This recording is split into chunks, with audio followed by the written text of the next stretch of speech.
Bismillahirrahmanirrahim. Assalamualaikum warahmatullahi wabarakatuh. Waalaikumsalam. Alhamdulillah rabbil alamin. Wa bihi nasta'inu ala umuri dunya waddin. Wassalatu wassalamu ala asyrafil mursalin nabiyyina wa qudwatina Muhammad wa ala alihi wa ashabihi ajma'in. Amma ba'd. Jamaah salat maghrib yang dirahmati Allah Subhanahu wa taala. Alhamdulillah kita sangat bersyukur kepada Allah Subhanahu wa taala pada kesempatan ini, dengan izin taufiknya kita bisa tetap bermajelis. Semua telah diatur oleh Allah Subhanahu wa taala. Dan saya ingin sampaikan bahwa tadi sebelum maghrib itu saya tertahan hujan di Masjid Nur. Jadi saya WA pengurus, saya tunggu ternyata tidak dibalas-balas. Akhirnya saya teruskan saja ke sini, jadi agak-agak karena sedikit hujan, khawatir diumumkan, dan ternyata betul tadi diumumkan. Jadi saya kira ini semua telah diatur oleh Allah Subhanahu wa taala agar tetap kita bisa bersama duduk bermajlis, saling nasihat-nasihati tentang persoalan-persoalan penting dalam kehidupan kita. Nah, sebagaimana yang disampaikan tadi bahwa khusus malam ini tema kita terkait fikih musibah dan bencana. Ini karena melihat di beberapa tempat, bukan hanya di negeri kita, termasuk di Arab Saudi, di Jeddah, bagaimana banjir bandang yang luar biasa, di negeri kita di Cianjur, dan banyak lagi negeri-negeri kaum muslimin yang juga tertimpa bencana dengan masuknya musim dingin ini. Sehingga kita sebagai seorang muslim, alhamdulillah, syariat kita itu adalah syariat yang sempurna, universal, yang telah menjelaskan segala sesuatu terkait apa yang akan kita hadapi dalam kehidupan kita di dunia, agar kita tidak kebingungan. Tetapi setiap apa yang kita hadapi itu pada hakikatnya ada hikmah. Allah Subhanahu wa taala jadikan itu bahagian untuk menguji kita agar kita bisa meraih pahala yang besar. Sehingga seorang muslim harus belajar bagaimana konsep syariat kita di dalam menghadapi setiap musibah dan bencana itu, agar dia bisa menjadi pintu untuk meraih pahala yang besar di sisi Allah Subhanahu wa taala. Maka sebagai seorang muslim yang harus kita sadari, yang harus kita jadikan hal yang mendasar dalam akidah kita, bahwa memang Allah Subhanahu wa taala telah menakdirkan dunia ini sebagai darul bala, tempat untuk menempa kita dengan berbagai ujian, cobaan. Karena Allah Subhanahu wa taala mengetahui bahwa kita ini adalah manusia yang lemah, tetapi kadang-kadang terpedaya dengan pengaruh-pengaruh di sekitar kita, lingkungan kita, fitnah-fitnah dunia yang begitu menggiurkan. Di samping kita memang dihiasi dengan syahwat, hawa nafsu, iblis yang selalu siap siaga ingin menjatuhkan kita dalam kesalahan, sehingga kalau kita tidak diuji oleh Allah dengan bencana, musibah, dengan jenis apapun musibah itu, bisa dengan kehilangan harta, dengan penyakit, kekurangan kebutuhan sehari-hari, kelaparan, bahkan orang-orang yang kita cintai pergi meninggalkan kita. Allah Subhanahu wa taala uji itu kita semua supaya kita tidak takabur, tidak sombong, lalu merasa bahwa kita ini adalah orang yang kuat. Sehebat apapun seseorang, setinggi apapun jabatannya, kekayaannya begitu banyak, dia adalah manusia yang lemah. Buktinya dia tidak berdaya dengan musibah yang sedikit saja Allah Subhanahu wa taala timpakan kepadanya. Sehingga dengan musibah itu kita bisa menyadari bahwa memang kita ini manusia tidak pantas untuk sombong. Ya, kita ini sangat lemah. Nah, Allah Subhanahu wa taala gambarkan dalam Al-Qur'an dalam firman-Nya di surah Al-Insan, "Inna khalaqnal insana min nutfatin amsyaj." Sungguhnya kami telah menciptakan manusia dari setetes darah amsyaj yang bercampur. Allah Subhanahu wa taala kemudian mengatakan, "Nabtalihi," kami menguji manusia itu. "Faja'alnahu sami'an basira." Maka kami jadikan padanya pendengaran dan penglihatan. Berarti kita ini memang akan diuji oleh Allah, sehingga kita harus selalu bersiap. Di dalam ayat yang lain di surat Thaha ayat 117, Allah Subhanahu wa taala ingin menggambarkan kepada kita hakikat hidup kita di dunia. Ya. Ketika Allah mengatakan kepada Nabi kita Adam alaihissalam, "Qulna ya Adam," kami berkata kepada Adam, "Wahai Adam, inna hadza aduwwun laka wa li zawjik." Sesungguhnya iblis ini adalah musuh bagimu dan istrimu. "Fala yakhrujannakuma minal jannati fatashqa." Maka janganlah ia mengeluarkanmu dari surga ke bumi, ke dunia ini, lalu engkau akan celaka. Kata ulama kita, engkau akan dilelahkan dengan kehidupan di dunia ini. Ya, karena dunia ini ya, telah ditetapkan oleh Allah bahwa kita akan lelah hidup di dunia. Ya, kalau kita tidak berhati-hati, tidak mempersiapkan diri berbekal dengan pemahaman tentang agama kita, maka kita pasti akan lelah. Ya. Kata ulama kita bahwa dari sini kita bisa memahami bahwa iblis laknatullah telah menjajah ya, Nabi kita Adam alaihissalam dan berhasil mengeluarkannya dari surga, tempat asal manusia, ya, ke bumi ini, sehingga Allah menetapkan bahwa tidak akan ada orang yang berhasil menginjakkan kembali kakinya di dalam surga kecuali harus melewati ujian dan cobaan yang berat. Jadi ketika iblis berhasil mengeluarkan Nabi kita Adam alaihissalam dari surga ke dunia ini, dunia yang Allah katakan negeri ya, yang penuh dengan masyaqqah, kesulitan, kelelahan, ada ujian dan cobaan. Dengan demikian Allah menetapkan bahwa tidak ada orang yang bisa masuk surga kecuali harus lelah dulu, ya, harus capek dulu dengan ujian dan musibah yang harus dia lewati. Karenanya orang yang berakal harus menyadari bahwa hakikatnya kita ini hidup di dunia adalah tawanan bagi iblis, bagi syaitan. Kita ditawan. Maksudnya bahwa orang beriman itu akan selalu mengungkung syahwatnya, hawa nafsunya, dia tidak biarkan dia lepas begitu saja, dia melewati batasan-batasan Allah demi kekuasaannya, ya, karena dia tahu bahwa kapan dia lepaskan berkelana ya, syahwatnya, semua yang dia inginkan dia berikan, maka dia tidak bisa masuk ke dalam surga, kembali ke negeri asalnya. Dia sebaliknya akan bersungguh-sungguh melawan iblis ya, supaya dia bisa kembali ke negeri asalnya, yaitu surga Allah Subhanahu wa taala. Dan ini dikatakan oleh para ulama kita, seperti misalnya Ibnu Qayyim rahimahullah taala mengatakan, walakinnana sabiyun adu, tapi kita ini adalah tawanan bagi musuh kita, yaitu iblis.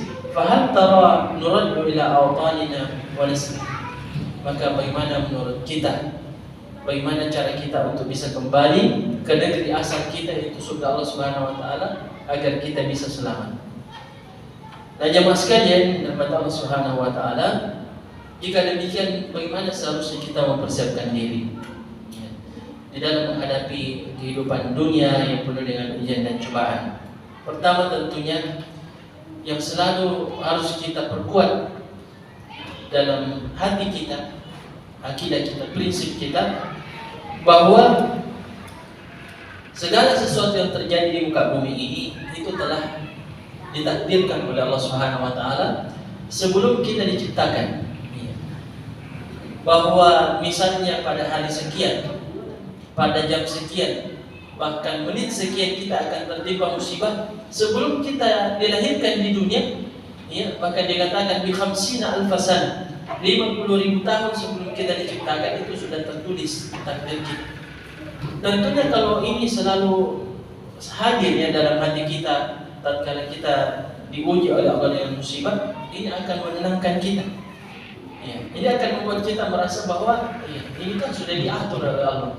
Ya, qul la yusibana illa ma kataballahu lana. Tidak ada yang menimpa kita, kata Allah, kecuali apa yang telah digariskan oleh Allah Subhanahu wa taala. Dan bahwa apa yang tidak ditakdirkan, apa musibah menimpa kita tidak akan menimpa kita. Ya. Dan bahwasanya kita sadar bahwa ini musibah yang menimpa kita, kita tidak hanya seorang diri ya, menghadapi musibah itu, orang lain juga menghadapi musibah, bahkan mungkin musibahnya lebih besar dari apa yang menimpa kita ya. Sehingga ini akan meringankan ya, di dalam menghadapi musibah-musibah tersebut. Yang kedua, bahwa ternyata menurut petunjuk syariat kita, musibah itu menimpa seseorang besar atau kecil, ya, berat atau ringan. Musibah itu tergantung kadar keimanan seseorang. Ya. Artinya semakin kuat iman seseorang, ujiannya juga akan semakin berat. Nah, ini berdasarkan hadis Nabi SAW ketika ditanya, Ayyun nasi asyaddu bala'an, siapakah orang yang paling berat ujiannya? Maka Nabi mengatakan al-anbiya, itu para nabi. Ya, karena tentunya para nabi ini yang paling kuat imannya. Tsummal amthal fal amthal. Kemudian yang mendekati mereka dari segi keimanan, orang-orang saleh. Yubtala rajul ala hasabi dinihi. Seseorang itu diuji tergantung kekuatan agamanya. Fa in kana salban fi dinihi ishtadda bala'uhu. Kalau agamanya kuat, maka ujian itu juga akan semakin keras. Sebaliknya, wa in kana fi dinihi riqqahu wina alaih. Kalau agamanya agak-agak lemah, maka diringankan juga ujiannya. Lalu Nabi menutup sabdanya dan mengatakan, "Fama zala kadzalik hatta yamshi 'alal ardi ma ladam." Ya. Musibah itu terus-menerus menimpa kita silih berganti hingga pada akhirnya seseorang berjalan di muka bumi bersih dari dosa-dosa. Nah, itu artinya jemaah sekalian bahwa musibah itu menggugurkan dosa-dosa kita. Kata ahli tafsir bahwa manusia di dalam menghadapi musibah itu bertingkat-tingkat pahala yang didapatkan. Ya. Karena bertingkat-tingkat juga derajatnya. Maksudnya dalam menghadapi musibah itu ada orang yang mampu bersabar, ada orang yang tidak mampu bersabar, bahkan menggerutu seakan-akan tidak menerima ketetapan Allah Subhanahu wa taala. Bahkan tidak jarang dia mengeluarkan kata-kata kekufuran yang tidak pantas diucapkan. Iya. Tapi ada juga orang yang subhanallah bukan hanya bersabar. Kata ulama kita, dia bisa sampai pada derajat ar-ridha. Dia ridha. Dia sadar bahwa inna lillahi, sesungguhnya kita ini milik Allah, wa inna, dan sudah kita ilaihi raji'un, kita akan kembali kepada. Artinya kalau kita ini milik Allah, maka terserah Allah memperlakukan kita bagaimana. Tinggal bagaimana kita mempelajari syariatnya agar di saat musibah itu menimpa kita bisa sukses menghadapinya dengan meraih pahala yang besar. Ya. Karenanya ada tingkatan yang lebih tinggi daripada ridha, yaitu asyukur. Ya. Ada orang yang sampai pada derajat bersyukur kalau dia tertimpa musibah. Mungkin bagi kita siapa yang bisa begitu. Tapi ada orang dari kalangan sahabat, dikatakan dalam riwayat, kadang-kadang mereka berpikir, ya kalau agak-agak lama tidak ada ujian-ujian, seakan-akan merasa bahwa jangan-jangan saya ini sudah diabaikan oleh Allah Subhanahu wa taala, tidak dipeduli lagi. Ya, kita mungkin merasa selama ini bahwa ujian itu kan dalam bentuk musibah saja, ya, tapi sebenarnya ujian itu bukan hanya dalam bentuk musibah. Ujian itu bisa dalam bentuk perintah dan larangan. Ya, bayangkannya di zaman sahabat itu mereka bukan hanya diuji dengan kekurangan makanan, harta, mereka juga ujiannya berat. karena syariat jihad fisabilillah. Ketika genderang jihad ditabuh, itu artinya mereka pada saat itu tiba-tiba harus mempersiapkan jiwa dan raganya membela agama Allah di medan perang. Kita di sini tidak tidak diuji dengan itu, tapi mereka setiap saat. Bahkan kalau kita baca sejarah, sekelompok sahabat itu memang kerjanya dari satu medan jihad pindah ke medan jihad yang lain. Seperti ketika terjadi perang Al-Qadisiyah di zamannya Umar bin Khattab radhiyallahu taala anhu, ketika beliau mengutus pasukan yang dipimpin oleh Sa'ad bin Abi Waqqas ke Al-Qadisiyah, perbatasan Irak melawan orang Persia. Beliau sudah mengirim surat kepada panglima perangnya di Syam. Apa isi suratnya? Kalau selesai jihad di Syam, segera menuju ke Qadisiyah, bantu mujahid di sana. Jadi ada di kalangan sahabat itu mujahid yang kerjanya pindah-pindah medan jihad saja. Apa yang mereka inginkan dan itu semua? Apakah mencari kehidupan? Bukan, mencari mati. Jadi mereka persiapkan jiwa dan raganya untuk agama Allah Subhanahu wa taala. Ini ujian yang berat. Mungkin bagi kita ini belum tentu bisa bersabar untuk itu semua. Jadi ini perlu kita pahami bahwa manusia itu bertingkat-tingkat derajatnya dalam menghadapi ujian, sehingga pahalanya juga berbeda-beda. Kata ulama kita, ketika seseorang misalnya diuji oleh Allah, seseorang yang paling dicintai mungkin pergi meninggalkannya, orang tuanya, saudaranya, istri atau suaminya, maka orang yang memiliki derajat yang tinggi bisa memperoleh pahala yang besar dan bisa menghadapi musibah itu dengan tenang adalah orang yang pertama memahami bahwa kalau Allah menguji saya dengan ini, maka ada dua hak yang harus saya perhatikan, yaitu hak Allah dan hak orang yang pergi meninggalkan saya. Adapun hak Allah adalah agar saya bersabar. Innama yuwaffas sabiruna ajrahum bighairi hisab. Hanyalah orang-orang yang bersabar itu dibalas dengan pahala yang tidak terhingga. Jadi Allah memerintahkan kita untuk bersabar. Dan bagi kita pahala lagi pula kalau dipikir, musibah kalau sudah menimpa, kalau kita bersabar, kita dapat pahala. Tidak bersabar, musibah itu juga tidak hilang begitu saja. Tetap kita harus hadapi. Jadi lebih baik bersabar supaya kita dapat pahala. Yang kedua, jamaah sekalian, hak orang yang pergi meninggalkan kita. Yang meninggal itu apa haknya? Ketika ada yang meninggal dari keluarganya misalnya oleh ceritanya, yang pertama dipikirkan, berarti sekarang tugas saya untuk bisa memberi manfaat yang besar. Yang paling diharapkan oleh saudara saya atau orang tua saya yang pergi itu adalah doa-doa kita. Saya istighfarkan dalam sujud saya setiap saat, Saya bersedekah, niatkan pahalanya untuk dia. Kalau perlu diumrahkan, dihajikan. Kalau ada utangnya, berarti saya harus bayarkan. Kalau ini yang selalu muncul dalam hatinya, maka dia akan disibukkan dengan sumber-sumber pahala itu. Tidak disibukkan dengan perasaan lalu tenggelam dalam kesedihan.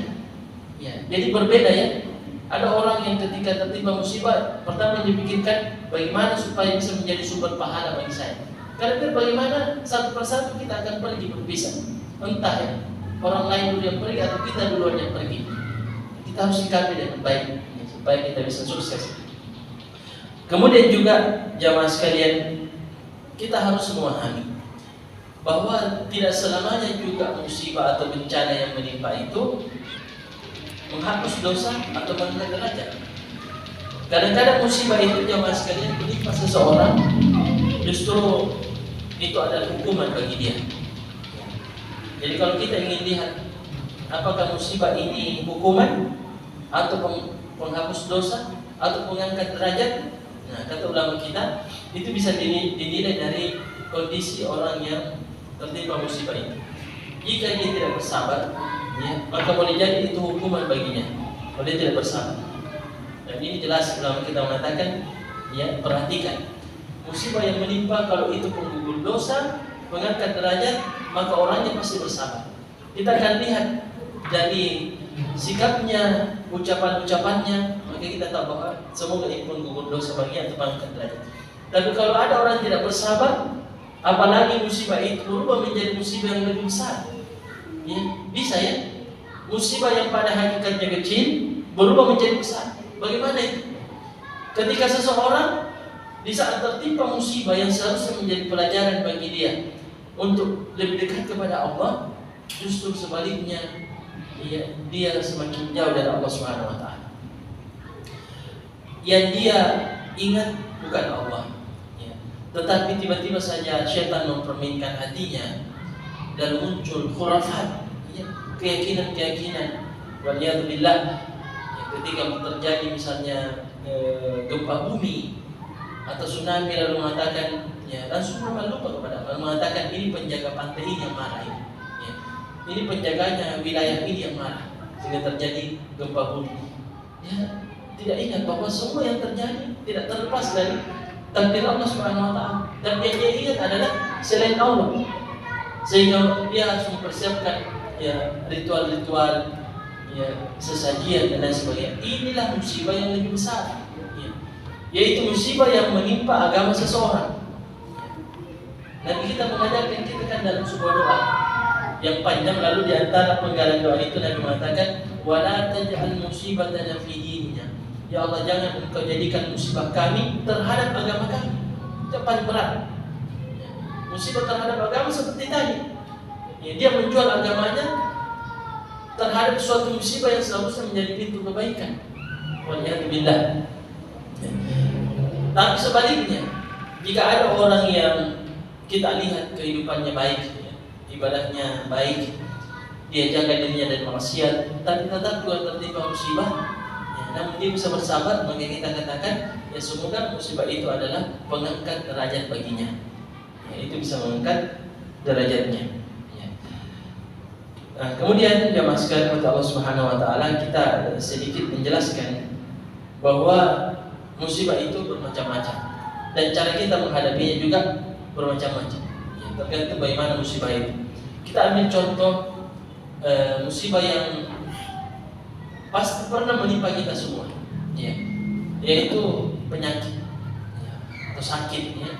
Kalau musibah-musibah yang lain seperti gempa bumi, gunung meletus, ya, kemudian kita harus berpisah dengan orang yang kita cintai atau harta kita, mungkin tidak semuanya bisa merasakan itu. Semua kita dijauhkan dari musibah seperti itu, bencana seperti itu. Tapi sakit itu pada umumnya kita semua merasakan sakit.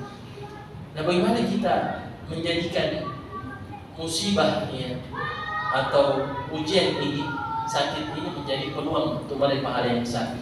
Maka pertama, saat tertimpa penyakit, akhirnya kita harus berkuat bahwa ini semua sudah Allah gariskan kepada saya, untuk saya, bahwa pada hari ini saya pasti sakit. Saya mau lari kemana tidak akan pernah bisa lari, ya, kalau sudah Allah tetapkan. Ya, ini akidah kita, ini akan memperkuat kita. Yang kedua, bahwa di saat musibah itu menimpa kita bersabar. Ya, dan inilah sesuatu yang paling indah yang Allah ingin lihat dalam hati kita, kesabaran. Ya. Kesabaran ini ketika Allah katakan bahwa amalan yang pahalanya tidak terhingga, tidak disebutkan. Kalau amalan-amalan yang lain itu pada umumnya disebutkan apa pahalanya. Tapi kesabaran Allah katakan bighairi hisab, tidak terbatas, supaya kita penasaran. Ya. Karena manusia itu bertingkat-tingkat derajatnya tergantung kesabarannya. Ya. Karenanya ada ucapan yang dinisbatkan kepada sahabat Ali bin Abi Thalib, beliau mengatakan as-sabru minal iman bimanzilatir ra'si minal jasad. Kedudukan kesabaran dari iman itu seperti kedudukan kepala dari jasad. Faman la sabara lahu la iman lahu. Sehingga orang yang tidak punya kesabaran itu berarti orang yang tidak punya iman. Kenapa demikian? Karena kalau kita perhatikan, semuanya sangat erat kaitannya dengan kesabaran. Bahkan kesabaran itu fondasinya. Orang bisa taat beribadah, ya, bisa lebih giat beribadah daripada orang lain, itu karena kesabarannya yang lebih tinggi. Ya, dia bisa sholat berjamaah ketika orang lain tidak bisa. Ya. Orang bisa meninggalkan maksiat itu juga karena kualitas kesabarannya. Ketika orang lain tidak bisa tinggalkan, bahkan begitu berat ditinggalkan maksiat, mampu meninggalkan 1.000 rupiah yang syubhat, ya, yang dia khawatirkan jangan-jangan ini haram, ya, derajatnya tentu lebih tinggi karena kesabarannya untuk meninggalkan itu dibandingkan orang lain yang menganggap remeh seperti itu. Apalagi jika dominannya lebih besar.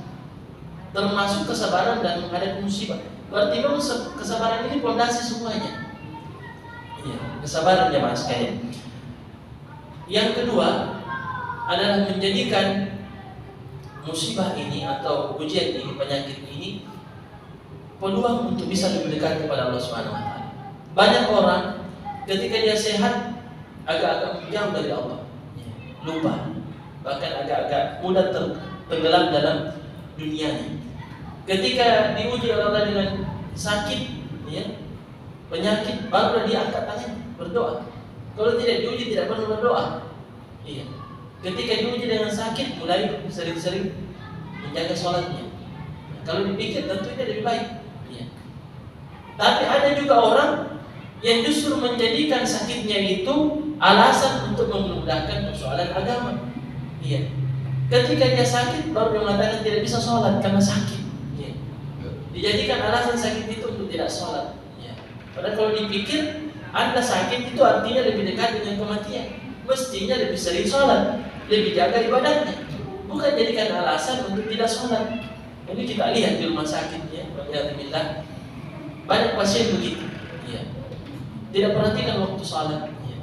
Dijadikan alasan bahwa dia sakit, yang tidak bisa berdiri. Padahal syariat kita mengatakan sholli qa'iman, sholat dalam keadaan berdiri. Fa in lam tastati' fa qa'idan. Tidak bisa dalam keadaan berdiri maka duduklah. Sholat dalam keadaan duduk. Fa in lam tastati' fa 'ala jamb. Tidak bisa sholat dalam keadaan duduk maka dalam keadaan berbaring. Sholat tidak bisa ditinggalkan. Ada sebuah hadis yang menarik untuk kita jadikan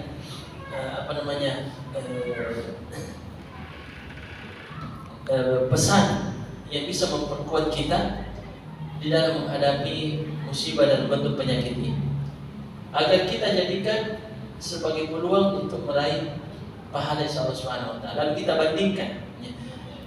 Ada seorang wanita yang disebutkan oleh Abdullah bin Abbas, ketika Atha bin Abi Rabah, seseorang dari kalangan tabi'in, menceritakan bahwa Ibnu Abbas ini sahabat Nabi, sepupu Nabi juga, menceritakan dia pernah berkata kepada Atha bin Abi Rabah, apakah engkau ingin melihat seorang wanita penghuni surga? Maka Atha bin Abi Rabah mengatakan iya. Tiba-tiba Ibnu Abbas mengatakan, hadhil mar'atus sauda, ada ini perempuan berkulit hitam. Seakan-akan kesannya di situ wanita yang tidak dilirik oleh laki-laki, tidak cantik, tidak ada yang membuat laki-laki tertarik kepadanya. Wanita berkulit hitam. Tapi wanita ini diceritakan oleh Ibnu Abbas bahwa dia datang kepada Nabi minta didoakan. Kenapa? Karena dia punya penyakit yaitu sering kesurupan. Dia tidak doakan. Dan dia mengatakan, saya kalau kesurupan biasanya tersingkap aurat saya. Kelihatan auratnya kalau dia kesurupan. Sehingga dia minta didoakan oleh Nabi. Nabi memberikan pilihan. Apa yang Nabi katakan? Beliau katakan, in syi'ti sabarti walakin jannah. Jika engkau ingin, bersabarlah dan bagimu surga Allah Subhanahu wa taala. Tapi jika mau, maka aku akan doakan dan Allah Subhanahu wa taala akan menyembuhkan. Wanita ini cerdas. Dan lebih memilih untuk bersabar. Asli. Ini kan janji Nabi, surga. Saya bersabar. Tapi wanita ini mengatakan, ya Rasulullah, tapi doakan saya supaya aurat saya tidak tersingkap kalau kesurupan. Maka Nabi pun mendoakannya. Subhanallah. Ada beberapa pelajaran penting yang bisa kita petik dari hadis ini, teman-teman sekalian. Pertama, kecerdasan wanita ini ketika diberikan pilihan oleh Nabi antara bersabar, dan surga balasannya atau disembuhkan. Tentu dia mengatakan, ini yang berkata kepada saya adalah seorang Nabi yang kalau saya bersabar pasti surga saya dapat. Untuk apa saya pilih yang lain? Apalagi ini saya sakit, artinya orang sakit itu tinggal satu langkah masuk kuburan. Kita tidak tahu kapan. Orang sehat saja bisa sesaat langsung ya, meninggal, apalagi yang sakit. Ya. Pelajaran yang kedua jamaah sekalian, bahwa sekalipun disyariatkan bagi kita untuk berobat ketika kita sakit, karena dan kita mengatakan tidak ada penyakit yang Allah turunkan ke bumi kecuali ada penawarnya. Jadi kulli da'in dawa, setiap penyakit ada penawarnya. Jadi kita dianjurkan untuk berobat. Tetapi apakah boleh ada orang yang misalnya lebih memilih untuk bersabar? Kata ulama kita boleh bersabar, boleh bersabar. Apalagi kalau kita melihat, ya, kita biar sehat juga tidak terlalu banyak bisa kita lakukan. Ya. Dan perlu kita ketahui, ada sebuah hadis lain yang menyebutkan bahwa jika Allah telah menetapkan sebuah derajat yang tinggi bagi seseorang yang tidak bisa didapatkan melalui amal-amal baiknya, maka cara Allah untuk menyampaikan hamba itu kepada derajat tersebut adalah dengan mengujinya dengan penyakit. Ya. Jadi ini perlu kita pahami, ya, bahwa ada derajat tertentu yang hanya bisa diraih dengan ujian, bukan dengan amal soleh kita, dengan kesabaran kita. Pelajaran yang ketiga jamaah sekalian, ini khusus bagi kaum wanita. Pelajaran penting, ya. Wanita yang kita sebutkan tadi, wanita yang tidak dilirik oleh kaum lelaki, ya. Tetapi dia tetap berusaha untuk menjaga auratnya. Bahkan minta didoakan oleh Nabi supaya auratnya jangan sampai tersingkap. Kenapa? Karena dia sadar ini persoalan syariat, bukan persoalan orang mau lirik saya atau tidak. Dan bagaimana lagi dengan kita kaum wanita yang dikarunia oleh Allah Subhanahu wa taala wajah yang menarik dan cantik, tapi kita mengumbar di luar pesona kita. Mana syariat Allah Subhanahu wa taala? Bagaimana kita syukuri itu semua? Seharusnya kita syukuri dengan menjaganya sesuai dengan tuntunan syariat. Subhanallah, wanita ini sangat cerdas. Dia tidak peduli orang mau lirik dia atau tidak. Ini perintah agama. Saya harus tutup diri saya, hijab saya. Terakhir jemaah sekalian, bahwa ujian itu juga tidak hanya sekedar musibah dan bencana, termasuk nikmat yang Allah berikan kepada kita.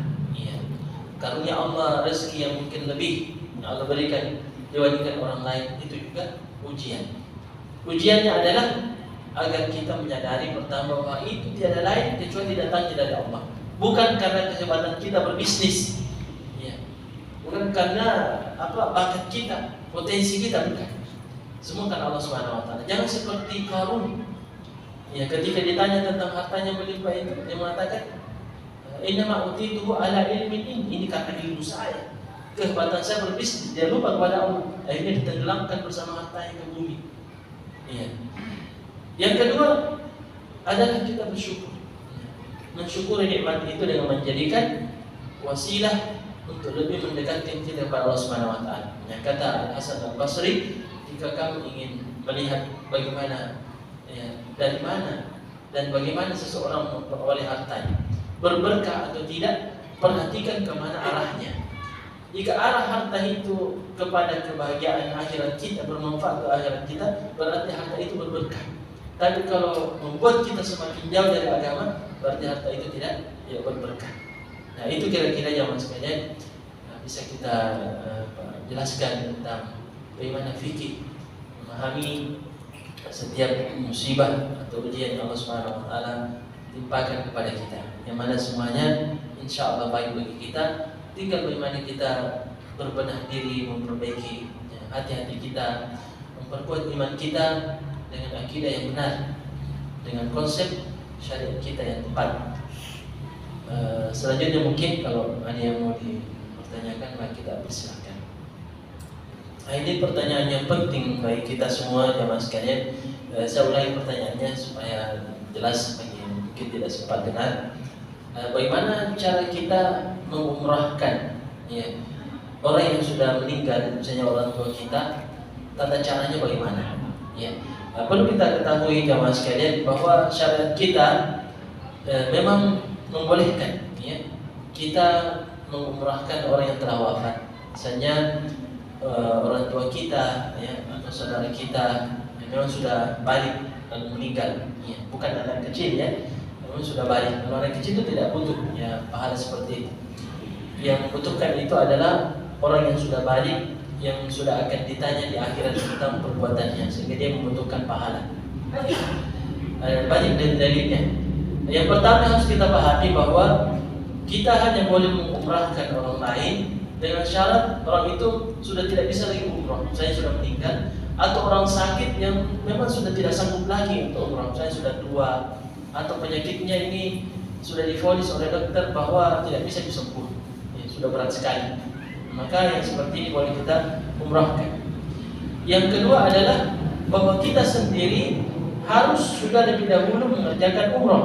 Iya. Tidak boleh kita umrahkan orang lain padahal untuk kita sendiri belum umrah. Makanya ulama kita berbeda pendapat antara yang mengatakan umrah itu wajib atau sunnah. Sebagian mengatakan umrah itu wajib, tapi sebagian mengatakan sunnah. Dan pendapat yang kuat Allah alam bahwa hukumnya sunnah. Ya, tapi kita harus hati-hati bahwa sebaiknya kita pahami dengan baik. Jangan mengumrahkan orang lain sebelum kita sendiri sudah mengumrahkan diri kita. Yang ketiga, mungkin itu pertanyaannya, apakah kalau kita ingin mengumrahkan orang lain itu bisa dalam satu kali perjalanan? Misalnya kita berangkat ke tanah suci, niatnya kita umrahkan diri kita dulu, baru kemudian pada safar yang sama, ya, ketika selesai umrah kita keluar ke Tan'im atau ke Juhranah, itu namanya di luar Mekah. Ya. Karena kita harus keluar dulu, ya, ke tempat miqat. Baru kita di situ berniat ihram. Ya, setelah berniat ihram, ya, kita mengerjakan umrah seperti biasa. Apakah seperti itu? Atau kita melaksanakan umrah dalam satu kali perjalanan, hanya satu kali umrah juga. Misalnya satu kali berangkat ke Mekah, kita saja dulu. Nanti berikutnya, pemberangkatan berikutnya mungkin bulan depan atau tahun depan, baru kita umrahkan orang lain. Ulama kita berbeda pendapat dalam persoalan ini.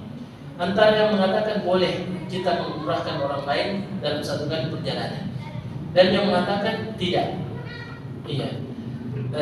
Yang mengatakan bahwa boleh ya kita melakukan umrah 2 kali dalam satu kali perjalanan, itu berdalil dengan hadis Aisyah radhiyallahu taala anha. Ketika selesai haji wada ya, bersama Nabi dan para sahabat, ketika itu Aisyah istri Nabi dalam keadaan haid berhalangan. Sehingga sahabat-sahabat yang lain itu melakukan haji dan umrah sehingga 2 pahalanya. Dapat pahala haji, dapat pahala umrah juga. Aisyah tidak dapat pahala umrah karena dalam keadaan haid, hanya pahala haji saja. Sehingga ketika Nabi akan kembali ke Madinah, Aisyah mengucapkan mengeluh kepada Nabi. Ya, dan mengatakan orang-orang pulang bawa 2 pahala, saya cuma 1. Ya, sehingga Nabi memerintahkan saudara Aisyah itu Abdurrahman untuk menemani Aisyah keluar ke Tan'im. Tan'im itu tempat miqat. Bagi yang pernah umrah tahu ini ya, supaya menemani saudarinya, ya, untuk umrah. Ya, inilah yang kemudian dijadikan dasar dalil oleh sebagian ulama dan mengatakan kalau ada yang melakukan itu sah juga umrahnya, boleh. Namun yang mengatakan ya sebenarnya hukum asalnya 1 kali perjalanan itu untuk 1 umrah saja, tidak lebih dari itu. Alasannya pertama, Nabi tidak melakukan itu. 1 kali perjalanan, 1 kali haji, 1 kali umrah. Yang kedua, sahabat juga tidak melakukannya. Iya, seperti Abdurrahman tadi. Abdurrahman yang menemani Aisyah untuk umrah, kalau dipikir, mending Abdurrahman berniat saja juga umrah supaya dapat 2 pahala umrah. Karena dia sama-sama Aisyah, saudarinya ke Tan'im, tempat untuk mengambil miqat. Ya, kenapa tidak sekalian umrah saja, apalagi menemani saudarinya masuk ke Mekah untuk tawaf dan sa'i tahallul. Selesai. Masa duduk saja, ya kan? Kalau dipikir, tapi tidak ada riwayat mengatakan bahwa Abdurrahman ya radhiyallahu taala anhu ikut ya melakukan ibadah umrah. Ya, dan para sahabat ya juga tidak melakukan itu. Ya, sehingga dari sini dipahami bahwa ulama kita berpendapat bahwa 1 kali perjalanan itu untuk 1 kali umrah saja. Adapun umrahnya Aisyah itu adalah kekhususan bagi Aisyah saja. Ya, dengan dalil tidak ada sahabat lain yang melakukan itu, hanya Aisyah saja. Ya, hanya saja yang mengatakan boleh melakukan seperti yang dilakukan Aisyah. Alasannya bahwa selama umrahnya Aisyah sah, maka yang lain juga kalau mau lakukan tidak ada masalah. Jadi silakan kita pilih ini yang mana menurut kita kuat. Dan kalau menurut saya, wallahu a'lam, saya tidak mau salahkan kalau ada yang mau melakukan itu, karena ada juga ulama kita yang memfatwakan itu, silakan. Dan kalau saya pribadi misalnya dengan orang-orang yang misalnya mau diumrahkan dan orang yang bisa saya pahamkan, saya katakan kalau ada rezeki nanti bilangin, tidak berangkat umrahkan. Satu kali perjalanan satu umrah, ini yang lebih sunnah. Nanti perjalanan berikutnya baru saya umrahkan misalnya orang tua atau saudara atau kakek nenek kita yang sudah tidak bisa melakukan umrah, kita janji saja bahwa insya Allah dengan izin Allah ada banyak rezeki. Nah kita boleh memilih ya. Jadi tidak salahkan yang mau melakukan umrah 2 kali dan baru yang mengatakan nanti lagi perjalanan berikutnya baru umrah, maka tidak masalah juga. Allah Taala bisa dipahami Pak. Sudah cukup. Iya.